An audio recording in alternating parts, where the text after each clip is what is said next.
నమస్తే, welcome to prime time debate. Telugu ఇరు రాష్ట్రాలు, ఈ రెండు రాష్ట్రాల్లో కూడా ఒకే సమస్య. అదేంటి అంటే కక్షపూరిత రాజకీయాలు. గత ప్రభుత్వంలో ఉన్నటువంటి యొక్క వారంతా కూడా ఇప్పుడు అరెస్ట్ల పర్వం జరుగుతుంది. అటు తెలంగాణ కావచ్చు, ఇటు ఆంధ్ర కావచ్చు.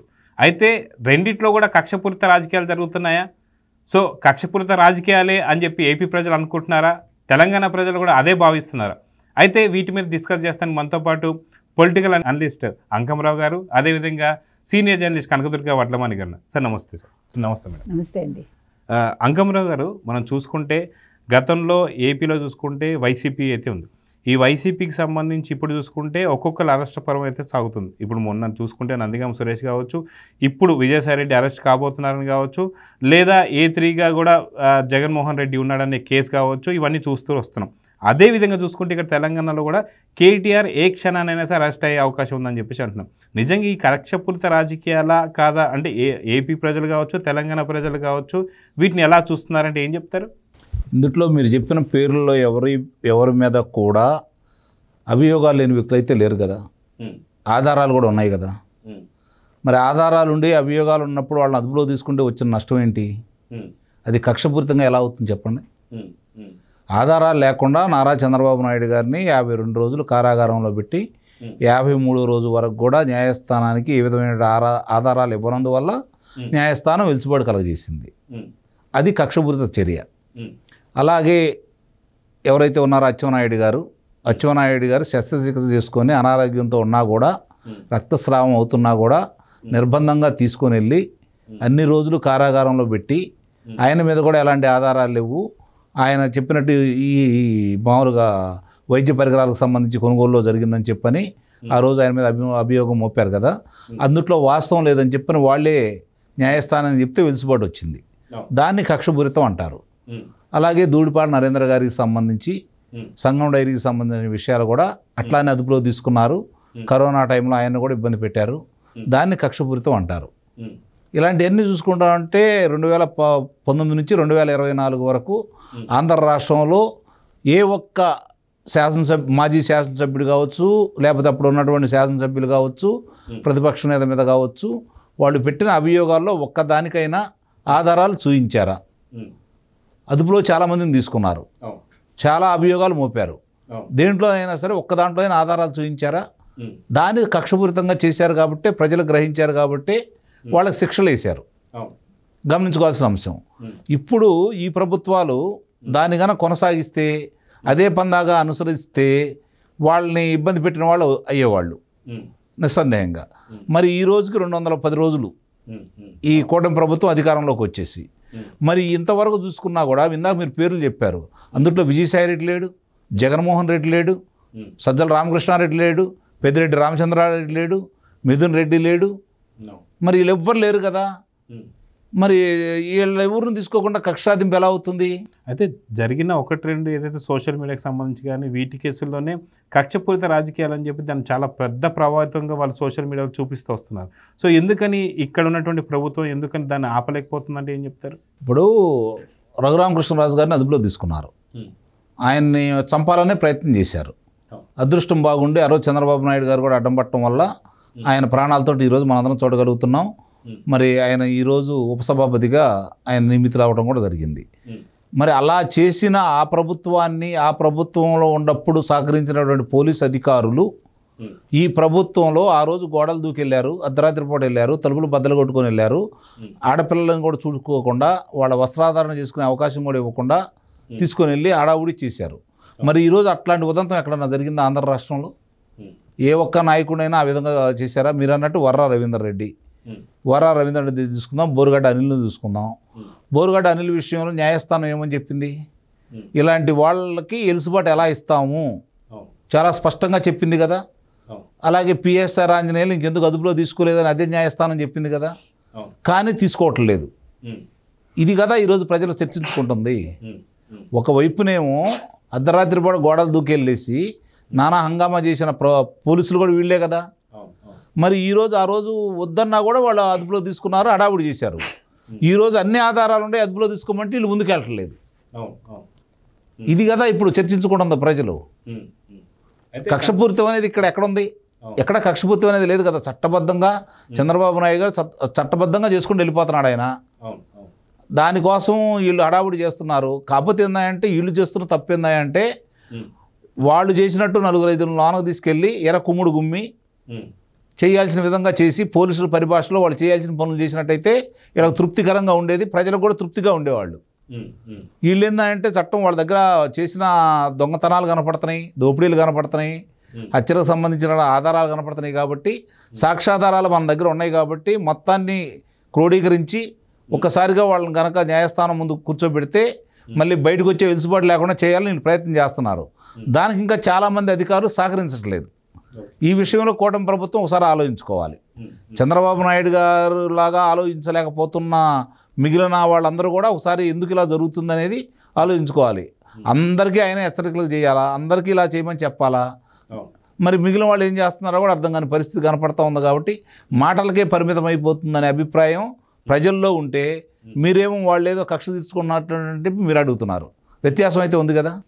వ్యత్యాసం అయితే ఉంది, కానీ వాళ్ళ ప్రచారం ఏదైతే అందుకే చెబుతున్నాను. అంత వివరంగా చెప్పడానికి కారణం ఏంటంటే వీళ్ళు ఈరోజు చాలా స్పష్టంగా కళ్ళ ముందు కనపడుతున్నా కూడా వాళ్ళకి న్యాయస్థానాల్లో వాళ్ళు ఏమేం చేశారో చెబుతున్నారు.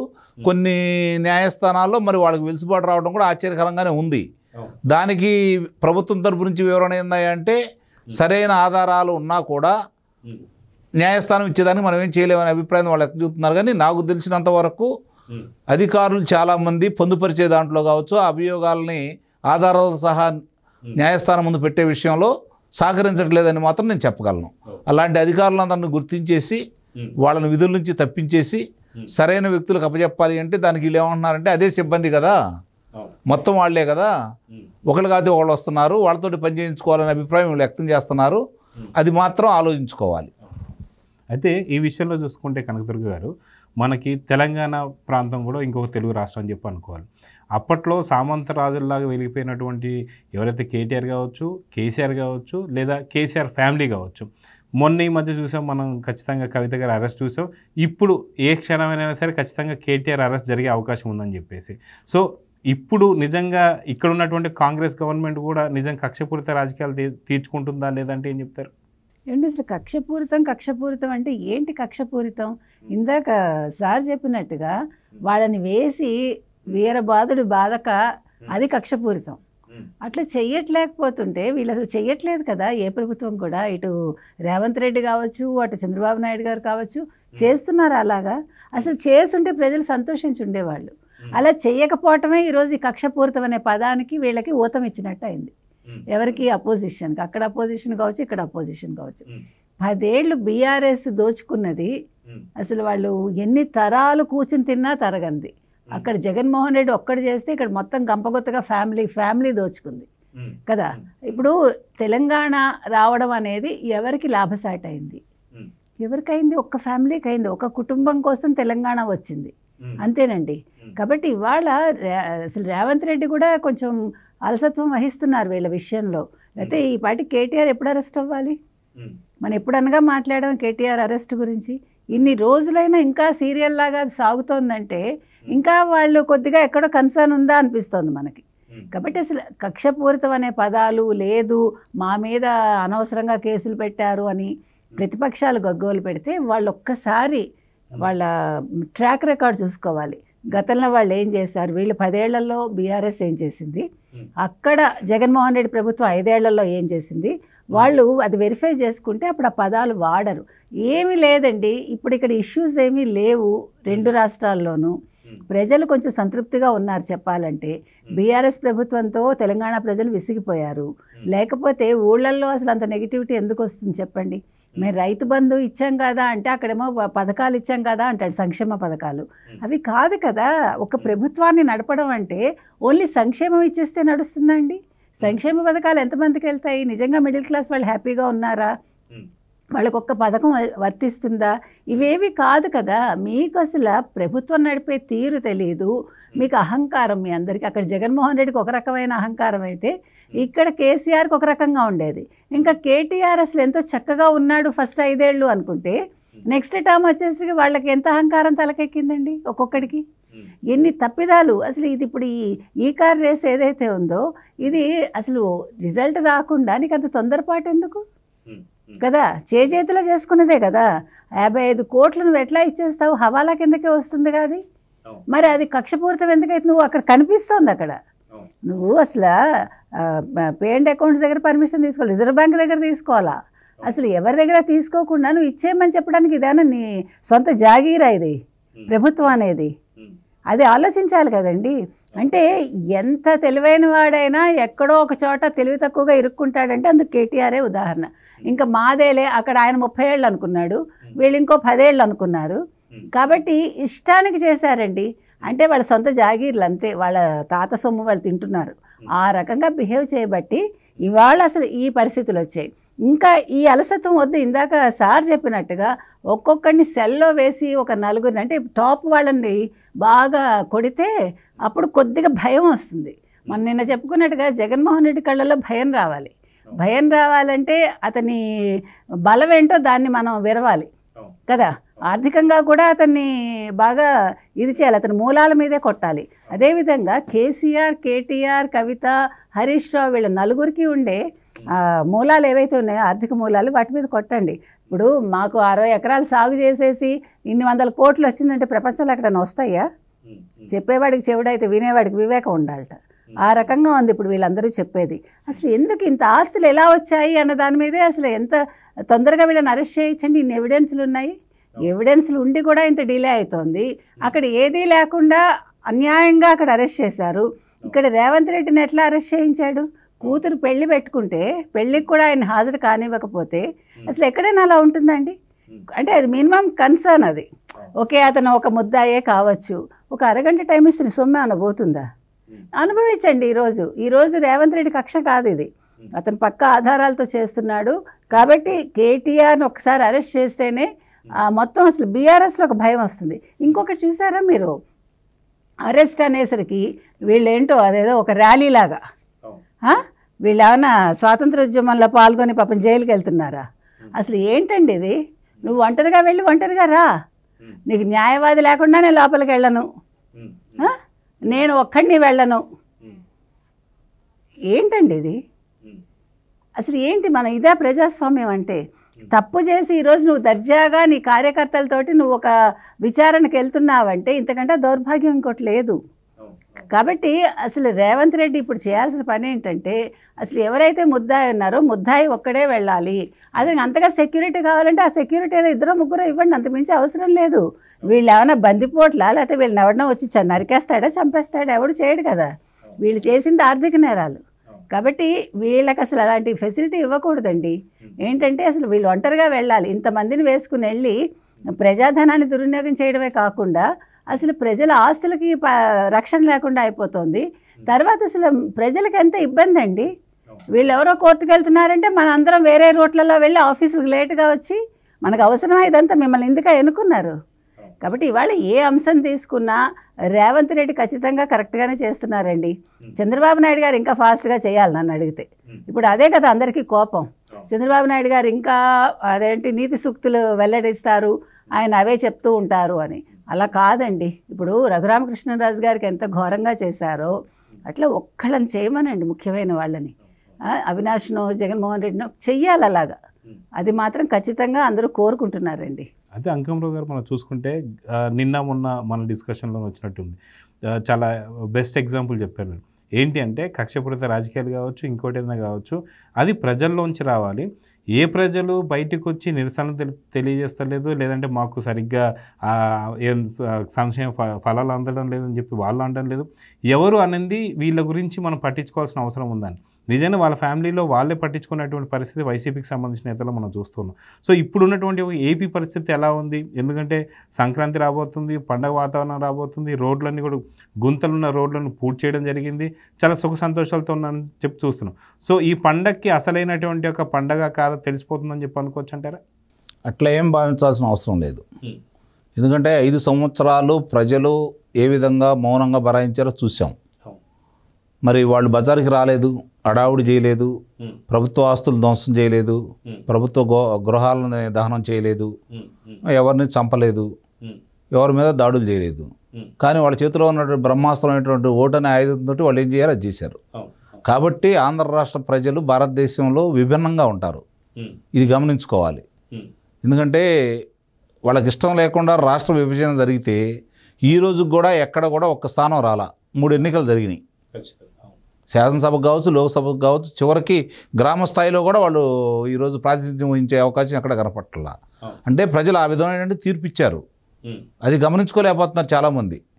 వీళ్ళు రాజకీయ నాయకులు కావచ్చు, పార్టీలు కావచ్చు, వాళ్ళు అనుకుంటున్నది వేరు, వాళ్ళ భజన చేసే వాళ్ళకి ఎక్కువ ప్రాముఖ్యత ఇస్తున్నారే తప్ప, లేదు మీరు అంత చేశారు ఇంత చేశారు మీరు గొప్పవాళ్ళు అంటే పొంగిపోతున్నారే తప్ప, నిజంగా ప్రజా సమస్యలు ఏంటి ప్రజల దగ్గరికి వెళ్ళి తెలుసుకుందాం, ప్రజలతోటి మాట్లాడుకుంటే మనకు విషయాలు వస్తాయి, నాయకులు కాదు అధికారులు కాదు అని చెప్పి కనుక అనుకుంటే విషయాలన్నీ బయటకు వస్తాయి.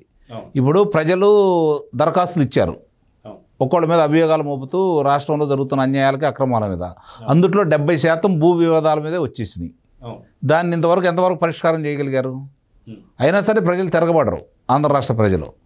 రేపు పొద్దున మీకు ఇష్టం లేకపోతే 2014 నుంచి 2019 వరకు తెలుగుదేశం ప్రభుత్వం కావచ్చు, చంద్రబాబు నాయుడు గారు కావచ్చు, ముఖ్యంగా చంద్రబాబు నాయుడు గారి గురించి మాట్లాడుకుందాం. ఏం తప్పు చేశాడని, ఏం పరిశ్రమలు తీసుకురాలేదని, ఏం అభివృద్ధి చేయలేదని చెప్పని తెలుగుదేశం ప్రభుత్వం ఓడిపోయింది. ఒకే ఒక్క కారణం, గ్రామస్థాయి నాయకుడి నుంచి శాసనసభ్యులు నిర్లక్ష్యం చేశారు, కార్యకర్తల్ని నిర్లక్ష్యం చేశారు, ప్రజల్ని. వాళ్ళు చేసిన తప్పులు రాష్ట్రానికి శాపమైనవి, చంద్రబాబు నాయుడు గారు కూడా శాపమైనవి. చంద్రబాబు నాయుడు గారికి వచ్చిన నష్టం లేదు ఇక్కడ. ఆయన ప్రతిపక్ష నేతగా ఉన్నారు, తిరిగి ఆయన ముఖ్యమంత్రి అయ్యాడు, రాజకీయ నాయకుడిగా ఆయన ప్రస్థానం ఆయన కొనసాగుతూనే ఉంటుంది. రాష్ట్రం ఏమైపోయింది అది ఆలోచించుకున్నారు. కాబట్టి 2019లో ఇతనికి అవకాశం ఇవ్వకూడదు.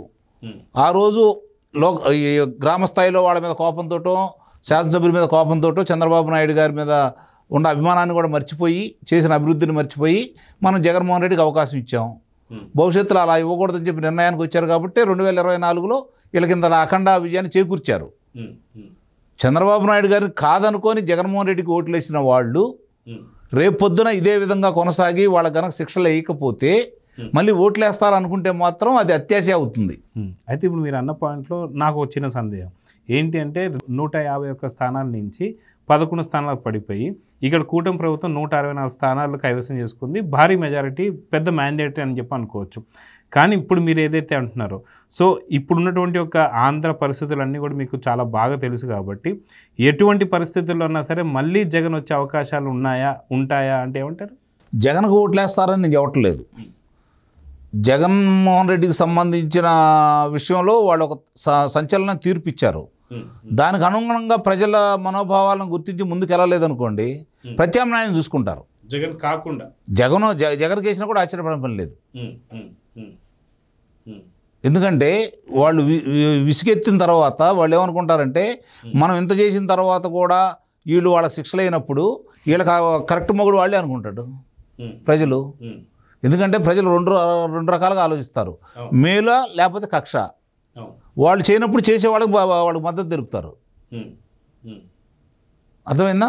అతను చేసిన అరాచకాలకు అడ్డుకట్టేస్తారని వాళ్ళు శిక్షిస్తారని ప్రజలందరూ భావిస్తున్నారు. అంటే అతను వస్తాడని ఎట్టి పరిస్థితుల్లో మర్చిపోండి, దాదాపు 2029 నాటికి ఆ పార్టీ ఉండదు, ఆ నాయకులు ఉండరు, అందుట్లో అనుమానమే లేదు, చెబుతున్నాను నేను. అలాంటివి రేపు పొద్దున ఇంకోటి వచ్చారనుకోండి, వీళ్ళే కదా వాళ్ళు అటువాళ్ళు ఇటువాళ్ళు మారుతున్నారు కదా. కొత్తగా ఏమైనా నాయకత్వం పడుతుందా? కొత్త నాయకులు ఏమైనా వస్తున్నారా? రావట్లేదు కదా. ఈ పార్టీలోంచి మారిన వాళ్ళు ఆ పార్టీలోకి వచ్చిన వాళ్ళు చేరతానే ఉన్నారు. రేపు పొద్దున వీళ్ళు కాంగ్రెస్ పార్టీకి వెళ్తారు, జగన్మోహన్ రెడ్డి లేడు కదా అని కాంగ్రెస్కి వేయొచ్చు, లేదా భారతీయ జనతా పార్టీకి వెళ్తారు. రేపు పొద్దున విభేదించి వాళ్ళు బయటకు వెళ్ళొచ్చు, జనసేనలోకి వెళ్తారు, విభేదించి బయటకు వెళ్ళవచ్చు. ఎప్పుడైనా సరే ఈ ఐక్యంగా ఉంటున్నారు, ఎప్పుడన్నా విడిపోతున్నారు, కలుస్తున్నారు. మనమే చూస్తూనే ఉండాం. రేపు పొద్దున వీళ్ళందరూ కలిసి ఉంటారని నమ్మకం ఏంటి? మీకోసం జెండాలు మోసి, భుజాలు కాయలు కాసి, లాఠీ దెబ్బలు తిని, కారాగార వాసం చేసుకొని, ఆస్తులు కోల్పోయి, పొలాలను దౌర్జన్యంగా లాక్కొని, ప్రాణాలు కూడా కోల్పోయినటువంటి కుటుంబాలు ఉన్నాయి కదా వాళ్ళ కుటుంబీకులకు సంబంధించి. వాళ్ళందరూ కూడా రేపు పొద్దున తృప్తిగా అందరినీ తృప్తిపరచలేరు. మీరు అందరినీ ఎప్పుడు తృప్తిపరచలేరు. కొంతమందికి అయినా న్యాయం జరగాలి అంటే ఇప్పుడు అభివృద్ధి ప్రామాణికం కాదు కదా. అభివృద్ధి కావాలి, దుష్టులను శిక్షించాలి, శిక్షులను రక్షించాలి. అది కదా దేవుడు మనకి ఇచ్చిన మొట్టమొదటి కూడా సూక్తి. దాంతో పాటు ఇది ఒక్కటే. అంటే ఎందుకు చెబుతున్నానంటే ఇంత సుదీర్ఘంగా 2014 నుంచి 2019 వరకు ఆ రోజు దివంగత గౌతమ్ రెడ్డి గారు శాసనసభ సాక్షిగా, దేవాలయం లాంటి శాసనసభ సాక్షిగా 5,13,000 మందికి ఉద్యోగాలు కల్పన జరిగింది అన్నారు. కొత్తగా ఏర్పడిన రాష్ట్రం, ఆదాయం లేని రాష్ట్రం, వ్యవసాయం తప్ప వేరే దాని మీద ఆదాయం లేని రాష్ట్రం. ఆ రాష్ట్రంలో 1,63,000 కోట్ల రూపాయల అప్పుతోటిని మీకు ఇస్తే మీరు వాళ్ళకి ఇచ్చింది 3 లక్షల చిల్లర. అంటే 2 లక్షల కోట్ల రూపాయలు మాత్రమే మీరు 5 సంవత్సరాలు అప్పు చేశారు. కియా పరిశ్రమ వచ్చింది, శ్రీ సిటీలో పరిశ్రమలు వచ్చినాయి, తిరుపతి వచ్చేతలకేమో ఎలక్ట్రానిక్ హబ్గా మారింది, విశాఖపట్నం ఏమో ఐటీ హబ్గా మారింది, రాష్ట్ర రాజధానికి సంబంధించిన పనులు మీరు మొదలు పెట్టేశారు, సచివాలయాన్ని కట్టారు, శాసనసభను కట్టారు, న్యాయస్థానాన్ని కట్టారు, మరి వాళ్ళకి నివాస భవనాలు ఏర్పాటు చేశారు, 90% అయిపోయినాయి. రైతుల్ని 29,000 మంది రైతుల్ని ఒప్పించి ప్రపంచంలో ఎక్కడ లేని విధంగా ఒక్క రక్తపు చుక్కకు చెందకుండా మీరు రాజధానికి భూములు సమీకరించారు.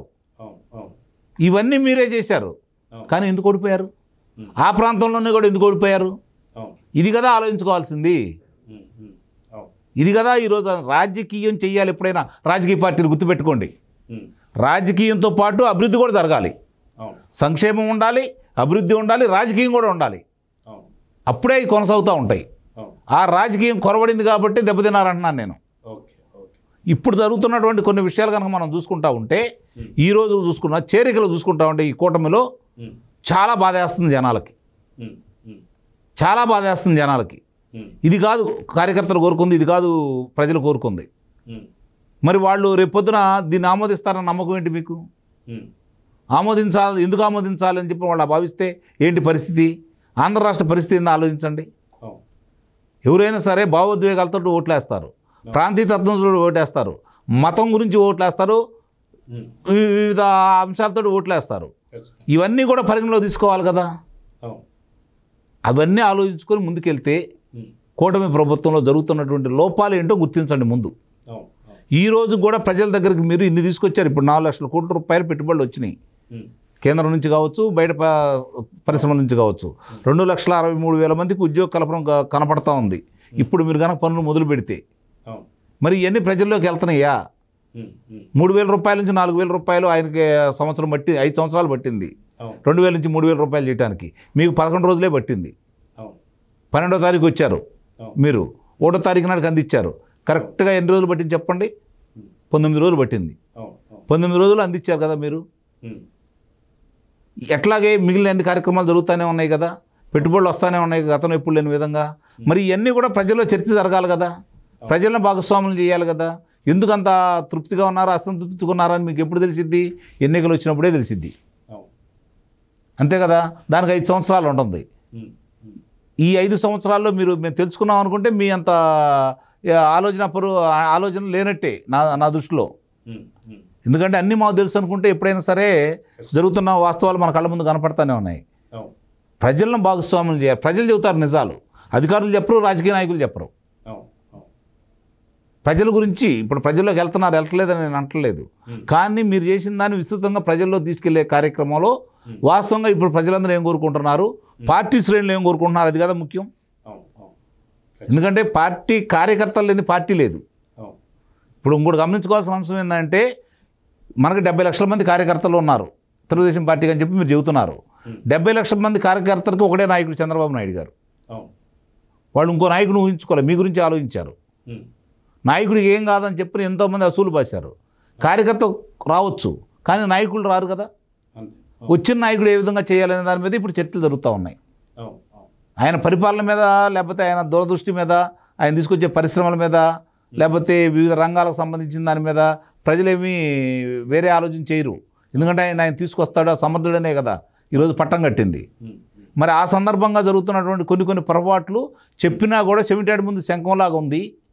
ముఖ్యంగా ఆ రోజు ఆ పార్టీలో ఉండి పెత్తనం చేసి ఇబ్బంది పెట్టి వీళ్ళను కొట్టించి పోలీస్ స్టేషన్లో పెట్టించి నానా హింస చేసిన వాళ్ళు, వీళ్ళ ఆస్తులు దోచుకున్న వాళ్ళు మళ్ళీ ఇప్పుడు కూడా వాళ్ళే వచ్చి పెత్తనం చేస్తున్నారనే భావన ప్రజల్లో ఉంది. ముందు దీన్ని అరికట్టండి, దాని మీద దృష్టి పెట్టండి. నెలకు 2 రోజులు కార్యకర్తలు కేటాయించండి, నిస్సందేహంగా అన్నీ సర్దుకుంటాయి అని చెప్పి నేను భావిస్తున్నాను. కనకదుర్గ గారు, మనం చూసుకుంటే తెలంగాణలో కూడా సేమ్ ఇదే పరిస్థితి మనం చూస్తూ వస్తున్నాం. ఒకవేళ నిజంగా ఇప్పుడున్నటువంటి ఒక కాంగ్రెస్ పార్టీ ఎలాంటి తప్పిదాలు చేస్తుంది, నెక్స్ట్ మళ్ళీ కేసీఆర్ అహంకారపు ప్రభుత్వం మళ్ళీ వచ్చే అవకాశం ఉందా లేదా అంటే మీరేం చెప్తారు? కాంగ్రెస్ ఇంకోసారి వస్తుందా లేదా అనేది it's too early to say. కానీ ఇప్పుడు ప్రెజెంట్ అంటే మళ్ళీ సిచ్యువేషన్ చూస్తే కేసీఆర్ ప్రభుత్వం బీఆర్ఎస్ మళ్ళీ ఏమన్నా పగ్గాలు చేపట్టే అవకాశాలు ఉన్నాయా ఇప్పుడున్నటువంటి తరుణంలో అంటే మీరేం చెప్తారు? అదే చెప్తున్నా. ఇప్పటికైతే కాంగ్రెస్ మళ్ళా వస్తుంది అనే దానికి మనం ఖచ్చితంగా వస్తుందని చెప్పలేం, సందేహం ఉంది అక్కడ. కాకపోతే ఇక్కడ జరగబోయేది ఏంటంటే కొంచెం బీజేపీ పుంజుకునే అవకాశం ఉంది. బీజేపీ కనుక తెలివిగా అడుగులేస్తే, ఇప్పుడు ఒకటి రేవంత్ రెడ్డి మీద ఇప్పుడు ఒక అపవాదం వచ్చింది కదా, ఇతను వెళ్ళి మోదీతో అక్కడ సంధి కుదుర్చుకున్నాడు, ఇక్కడ ఊరికే ఎగురుతున్నాడు అనేది ఒక మాట కదా, అంటే లోపాయకారి ఒప్పందం ఉందని. ఎప్పటికైనా రేవంత్ రెడ్డి వెళ్ళిపోవచ్చు బీజేపీలోకి కొంతమందిని తీసుకుని, అదొక పక్క. ఇంకో పక్క హరీష్ రావుని తీసుకుంటే, మొదటి నుంచి మీకు హరీష్ రావు కేసీఆర్తో చిన్నప్పటి నుంచి ప్రయాణం చేశాడు. ఆయన చేశాడు కాబట్టి ఒక తరుణంలో మీకు గుర్తుంటే అసలు హరీష్ రావు బయటకు వచ్చేస్తాడు కొంతమంది ఎమ్మెల్యేలను తీసుకుని అనే ఒక టాక్ వచ్చింది. కాకపోతే అది లోపల కూర్చోపెట్టి ఏదో అదంతా కూడా మాఫీ చేశారు, అతన్ని కొంచెం అంటే మార్చుకునేలాగా అతను ఆలోచన చేశారని మనం విన్నాం. ఇప్పుడు కేసీఆర్ కేటీఆర్ వచ్చే అవకాశం అయితే నాకు తెలిసి లేదండి. బీఆర్ఎస్ అని ఎప్పుడైతే పేరు మార్చాడో కేసీఆర్ పని అయిపోయింది. ఎందుకంటే తెలంగాణ అనే ఒక సెంటిమెంటు ఏదైతే తీసేశాడో, ఇంకా తెలంగాణ లేకపోతే అసలు కేసీఆర్ ఏమున్నాడు, ఉనికే ఉంది కదా. అదేవిధంగా కేటీఆర్ మీద చాలా ఎలిగేషన్స్ ఉన్నాయి, కేసీఆర్ మీద కేటీఆర్ మీద చాలా ఎక్కువ ఎలిగేషన్స్ ఉన్నాయి. ముఖ్యంగా ఫోన్ ట్యాపింగ్ అనేది ఒక పెద్ద ఇష్యూ ఉంది. అయితే రేవంత్ రెడ్డి కేసీఆర్ని టచ్ చేయకపోవచ్చు అనేది మనకి మొదటి నుంచే అనిపిస్తుంది. ఎందుకంటే రేవంత్ రెడ్డి చెప్పాడు కూడా, నేను కేసీఆర్ని అయితే అరెస్ట్ చేయను అన్నట్టుగానే అతను మాట్లాడాడు. అంటే ఎందుకు రెండు రకాలు, ఒకటి తెలంగాణ ఉద్యమానికి అతను ఆజ్యుడవడం, అంటే ఆజ్యుడంటే ఈ ఎగలో ఆల్రెడీ 2 సార్లు జరిగాయి తెలంగాణ ఉద్యమాలు, కానీ దాన్ని పరిపూర్ణం చేయగలిగాడు ఇతను ఒకటి. రెండోది వయసు రీత్యా, మూడోది దాని ప్రభావం తన మీద తన పార్టీ మీద ఉంటుందని. కాబట్టి కేటీఆర్కి మాత్రం ఖచ్చితంగా జైలు అయితే తప్పదండి. అయితే హరీష్ రావు మాత్రం ఇప్పుడు మేబీ నాట్ ఇమీడియట్లీ ఒక 2.5 సంవత్సరాల తర్వాత బీజేపీలో కనుక చేరితే నెక్స్ట్ ఖచ్చితంగా హరీష్ రావుకి చాలా పట్టుంది. లోకల్గా కావచ్చు, అంటే గ్రామాల్లో కావచ్చు, నియోజకవర్గాల్లో కావచ్చు, మీరు గమనించుకుంటే అతనికి ఒక మంచి పేరుంది, ఒక సమర్థత గల నాయకుడు అనేది ఉంది. ముఖ్యంగా అతను వ్యవసాయానికి సంబంధించి కావచ్చు, రైతులకు సంబంధించి కావచ్చు, జలవనరుల శాఖ కావచ్చు, వీటి మీద అతనికి చాలా పట్టుంది. అంటే ఏది కావాలో ప్రజలకి అది ఇవ్వగలడు హరీష్ రావు అనేది అతనికి ఒక మంచి ఒక నమ్మకం ఉంది ప్రజలకి. కాబట్టి హరీష్ రావు కావాలంటే బీజేపీ తరఫున పోటీ చేస్తే ఖచ్చితంగా అతను ముఖ్యమంత్రి అయ్యే అవకాశం అయితే ఉందండి.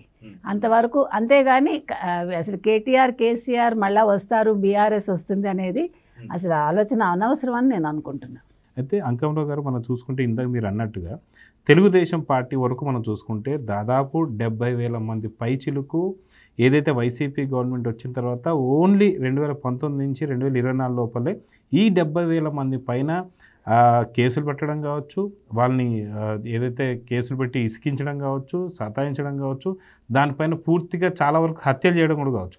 దాదాపు ఎంతోమంది హత్యలు చేసినటువంటి ఒక దుర్మార్గపు పాలన అయితే మనం చూసాం వైసీపీలో. నిజంగా ఈ కార్యకర్తల్ని పట్టించుకోకపోవడం వల్లనే కొంత ఇబ్బంది పడే అవకాశం ఉందంటారా? ఇది ఒక్కటి కొద్దిగా సరి చేసుకుంటే ఏదైతే టీడీపీ కావచ్చు లేదా కూటమి ప్రభుత్వం కావచ్చు, దీనికి ఒక సుదీర్ఘమైన కాలం ఉండే అవకాశం ఉందంటారా? ఇప్పుడు 100కు 100% కార్యకర్తలను తృప్తిపరచలేకపోవచ్చు. ఎందుకంటే కార్యకర్తలు కూడా ఎలా ఉంటారంటే గట్టుకడ తగాదా కూడా పార్టీకి బులుముతూ ఉంటారు. ఎక్కువ గ్రామాల్లో వచ్చే గొడవలు కూడా వాటి వల్లే గమనించుకోవాలి. అది పార్టీ రంగు బులుము కూడా ఉంది. అట్లాగనే పార్టీ నాయకులు కూడా మన ఓటర్ కదా, ఇతను కన్నా మనం పట్టించుకోకపోతే రేపొద్దున పక్కెళ్తాడనే ఉద్దేశంతో దాన్ని ప్రోత్సహించే సందర్భాలు కూడా ఉంటాయి. కానీ కార్యకర్తలు అనే వాళ్ళ యొక్క మనోభావాలను గుర్తించకుండా 5 సంవత్సరాల పోరాట ఫలితం కదా ఇది, కార్యకర్తల ఫలితం కదా, కార్యకర్తలు సాధించింది కదా, దానికి ప్రజలు సహకరించారు కదా, ప్రజలను చైతన్యపరిచే విషయంలో కార్యకర్తలు తోడ్పాటు అందించారు కదా, వాళ్ళందరినీ తీసుకొచ్చేసి ఓట్లు వేయించే దాంట్లో కార్యకర్తలు బాగా కష్టపడ్డారు కదా అనే అభిప్రాయం నాయకుల్లో ఉన్నా కూడా ఈరోజు ఆ కార్యకర్తలను పట్టించుకోలేకపోవడం. అంటే గతంలో ఏంటంటే గ్రామానికి ఒక నాయకుడు ఉండేవాడు, ఆయనదే వేదం. శాసనసభ్యుడి దగ్గరికి వెళ్ళినా, లోక్సభ సభ్యుడి దగ్గరికి వెళ్ళినా, చివరికి ముఖ్యమంత్రి గారి దగ్గరికి వెళ్ళినా ఆయన వెళ్ళేవాడు, పనులు కూడా ఆయనే చెప్పేవాళ్ళు, ఆయనే పనులు చేసుకొచ్చేవాడు, చేసిన దానికి జనం కూడా తృప్తిగా ఉండేవాళ్ళు.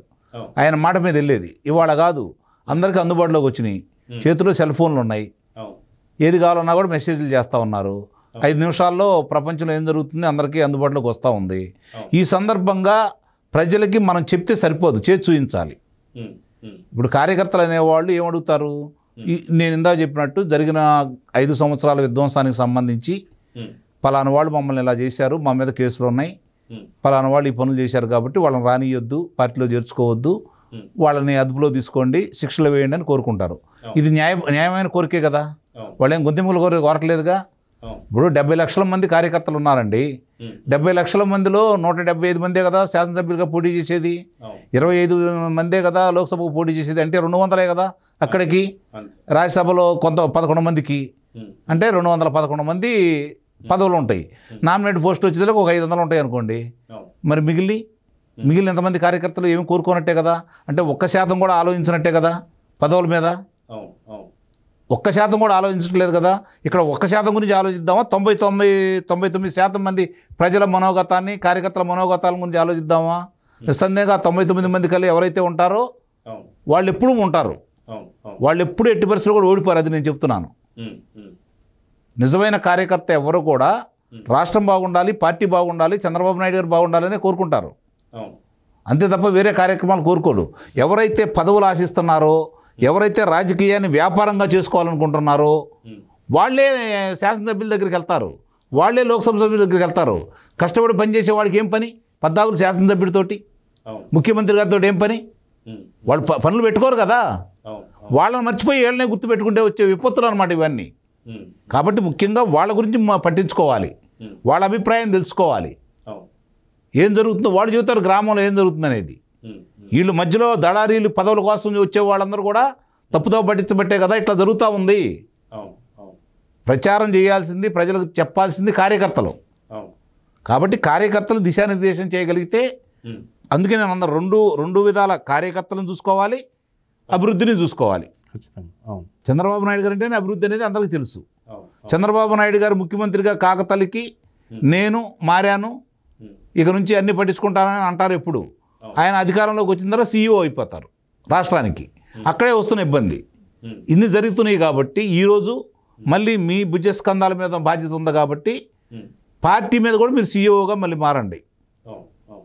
సరైన వ్యక్తులను ఎన్నుకోండి, మీకు సహకరించే వాళ్ళని ఎన్నుకోండి. చిన్న ఉదాహరణ చెబుతానండి, కొంతమందికి బాధించిన మనకు వచ్చిన ఇబ్బంది అయితే ఏం లేదు. చిన్న ఉదాహరణ చెబుతాను. ఈరోజు ఎంతోమందిని మీరు నామినేట్ పోస్టులు ఇచ్చారు. ఒక తిరుపతి తీసుకుందాం, ఓ జీవి రెడ్డి గారి అంశమే తీసుకుందాం. ఎన్ని సత్ఫలితాలు ఇస్తున్నాయి ఈరోజు? మీ ఆలోచనలకు అనుగుణంగా వాళ్ళు వెళ్తానే ఉన్నారు కదా.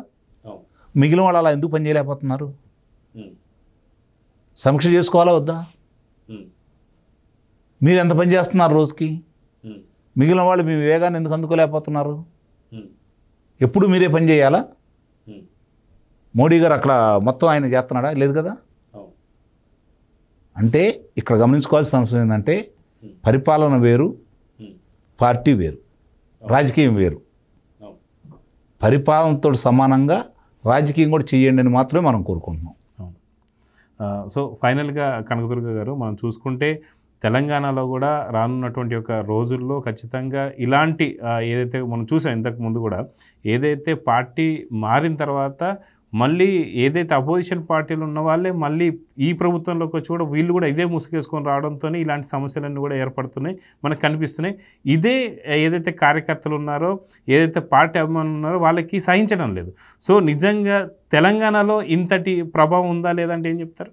కంపేరిటివ్గా చూస్తే ఆంధ్రప్రదేశ్ తోటి ఇక్కడ తక్కువేనండి ఆ రకంగా. ఇప్పుడు అక్కడ ఇంకొకటి మనకి ఏం జరిగిందంటే, అక్కడ కూటమి ఉంది. అక్కడ కూటమి ఉండడం, ఇప్పుడు ఇందాక సార్ చెప్పినట్టుగా ఎవడైతే తప్పులు చేశాడో వాడిని ఒక పార్టీ తీసుకుంటుంది, ఇంకో పార్టీ వద్దనుకుంటే వాళ్ళకి. అంటే ఇది వెసులుబాటు ఉంది అక్కడ. ఒకవేళ తెలుగుదేశం వద్దంటే ఓకే, జనసేన వద్దంటే బీజేపీకి ఏం పోయింది, వాళ్ళు కేంద్రంలో ఉంటారు కాబట్టి వాళ్ళకి ఇక్కడ పెద్దగా దానివల్ల నష్టం జరగదు. కానీ నష్టం జరిగేది జనసేనకి, తెలుగుదేశానికి. Because they are local. వాడు ఇవాళ నిన్ను తిట్టి, నిన్ను కొట్టి, నిన్ను జైల్లో పెట్టిన వాడు బూతులు తిట్టినవాడు రేపు నీతో సరిసమానంగా కూర్చుని వాడు రేపొద్దున నీకంటే ఎక్కువ పెత్తనం చలాయిస్తే అది ఎట్లా ఉంటుంది చూడ. అదే కాక అదే వ్యక్తి మళ్ళీ అదే జనాలపై అదే జులుం మళ్ళీ మళ్ళీ ప్రదర్శించిన అవకాశం ఉంటుంది. అది కూడా చెప్పలేము మనం, అది తర్వాత. కానీ ఈ పక్కన కూర్చున్న వాడికి బాధ జీర్ణించుకోలేడు కదా. ఇప్పుడు వాళ్ళు పార్టీని వదలలేరు, పార్టీలో ఉండలేరు, అది నాయకుడికి ఇబ్బంది పెడుతుందండి. కాబట్టి ఎవరిని తీసుకోవాలన్నా అక్కడ ఆలోచించాలి. ఇవాళ రేవంత్ రెడ్డికి ఆ ప్రశ్న రాదు ఎక్కువ. అంటే కొంతమంది వెళ్ళారు కాదని అంటలేదు, కానీ ఇంత పెద్ద సమస్య కాదు మీకు తెలంగాణలో తీసుకుంటే. అందులో ఇప్పుడు రేవంత్ రెడ్డి కూడా చాలా అగ్రెసివ్గా వెళ్తున్నాడు ఆయన. కాకపోతే ఇంత అగ్రెసివ్నెస్ కూడా పనికిరాదు. అక్కడ అగ్రెసివ్నెస్ లేదు, ఇక్కడ అగ్రెసివ్నెస్ ఎక్కువైపోయింది. అంటే ఏపీకి తెలంగాణకి చూసుకుంటే. ఎందుకంటే ఇప్పుడు ఈయన ముందు చాలా టాస్క్లు ఉన్నాయి ఎవరికి, రేవంత్ రెడ్డికి. వేరే Chandrababu garu within no time 7 monthsలో he's doing a lot, he did a lot actually. So అది వేరియేషన్ ఉంది. ఇప్పుడు రేవంత్ రెడ్డి చెప్తున్నంత వేగంగా ఇక్కడ అమలు అవ్వట్లా, అక్కడ అమలు అవుతున్నాయి. కానీ ఇందాక సార్ చెప్పినట్టు మీకు 2004లో తెలుగుదేశం ఓడిపోవడానికి ప్రధాన కారణాల్లో ఒకటి కార్యకర్తలను పట్టించుకోకపోవటం. అది చాలా ఇంపాక్ట్ చూపించింది. ఇప్పుడు వారు చెప్పింది 100% కరెక్ట్ అండి. ఎందుకంటే కార్యకర్తల తర్వాతే ఎవరైనా అనేది తెలుగుదేశం వాళ్ళు బాగా గుర్తుపెట్టుకోవాలి. వాళ్లే బలం బలహీనత కూడా. కాబట్టి కార్యకర్తల్ని పట్టించుకోనప్పుడు పార్టీ ఎప్పుడైనా ఇబ్బందులకు గురవుతుంది. ముందు వాళ్లే, తర్వాతే మిగతా ఎవరైనా అనేది అధినేత గుర్తుపెట్టుకోవాలి. అదేవిధంగా రేవంత్ రెడ్డి గారు కొంచెం అగ్రెసివ్నెస్ తగ్గించుకుని వాస్తవాలను గ్రహించుకుని పని చేస్తే ఆయన మంచి ముఖ్యమంత్రిగా పేరు తెచ్చుకుంటారు. అంతేగాని అక్కర్లేని విషయాలకు వెళ్ళక్కర్లేదు ఆయన. అదే కాకుండా అసలు ఇంకొకసారి సమీక్ష చేసుకుంటూ ఉండాలి తన్ని తాను. ఆయన అంటే వ్యక్తిగతంగా కూడా నేను చేస్తుంది కరెక్టా కాదా అనే ఆలోచనలో వెళ్తే ఖచ్చితంగా ఆయన సక్సెస్ అవుతారు. ఇంకొకటి ఏంటంటే ఇప్పుడు ఆయన చేసిన ఒక మంచి పని ఏంటంటే కాంగ్రెస్ని, అంటే ఎంత అసంతృప్తులు ఉన్నా కూడా అందరినీ ఒక తాటి మీదకి తీసుకురాగలిగాడు కొద్ది గొప్ప. అది చాలా కష్టం అసలు. కాంగ్రెస్లో ఎవరికి వాడు ముఖ్యమంత్రి అనుకునే స్టేజ్ అది. మీరు ఇప్పుడు కాదు, ఫస్ట్ నుంచి అదే. కానీ దాని నుంచి ఆయన విహెచ్ లాంటి వాళ్ళు కూడా తగ్గారు అంటే సీనియర్స్ అందరూ కూడా ఒక తాటి మీదకి వచ్చారంటే ఆ విషయంలో రేవంత్ రెడ్డి సక్సెస్ అయినట్టే. సో దానికి అనుగుణంగా మిగతా విషయాల్లో కూడా ఆయన దృష్టి పెట్టి కరెక్ట్ వేలో వెళ్తే మాత్రం రేవంత్ రెడ్డి ఈ 3 ఏళ్ళు సక్సెస్ అవుతాడు ఆయన. అది ఆంధ్రప్రదేశ్ అయితే మాత్రం అది వాళ్ళు పునఃసమీక్షించుకోవాలి ప్రతిదాన్ని. అది. సో ఇదండి ఖచ్చితంగా ఏదైతే ప్రజలు ఖచ్చితంగా ఇప్పటికే అర్థమైపోయింది కక్షపూరిత రాజకీయాలు ఎవరు చేశారు ఎవరు చేయలేదన్న సంగతి. సో ఇప్పుడున్నటువంటి ఒక ప్రభుత్వాలు ఏవైతే ఉన్నాయో నిజంగా సక్రమంగా వాళ్ళ పైన ఉన్నటువంటి ఒక అభియోగాలన్నీ తీసుకొని పూర్తి స్థాయిలో వాళ్ళ మీద కేసు అయితే పెట్టడం జరుగుతుంది. సో కక్షపూరిత రాజకీయాలు కాదని అర్థమవుతుంది. సో ప్యానెల్లో పార్టిసిపేట్ చేసినటువంటి ఒక పొలిటికల్ అనలిస్ట్ శంకర్రావు గారికి, సీనియర్ జర్నలిస్ట్ కనకదుర్గ మేడం, నమస్తే.